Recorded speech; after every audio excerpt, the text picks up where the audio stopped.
కన్నడ ప్రజల మనోభావాలను దెబ్బతీశాయని ఆరోపించారు. కర్ణాటక ప్రజారక్షణ సేనతో పాటు పలు కన్నడ సంఘాలు తీవ్ర ఆగ్రహం వ్యక్తం చేస్తున్నాయి.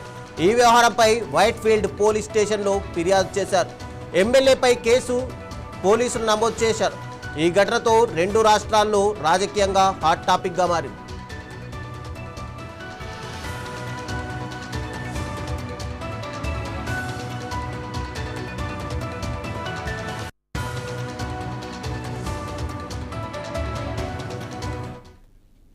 కర్ణాటక ప్రజారక్షణ సేన నేత యతీష్ గౌడ ఎమ్మెల్యే గురజాల జగన్మోహన్ పై తీవ్ర విమర్శలు చేశారు.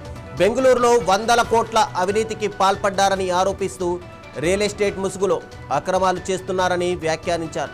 బెంగళూరులో సంపాదించిన డబ్బుతోనే ఎమ్మెల్యే అయ్యారని ఆరోపించారు. కన్నడ ప్రజలకు బహిరంగ క్షమాపణ చెప్పే వరకు ఆందోళన కొనసాగిస్తామని హెచ్చరించారు. దీంతో ఈ వివాదం రాజకీయంగా కాకుండా రెండు రాష్ట్రాల మధ్య కూడా చర్చనీయాంశంగా మారింది.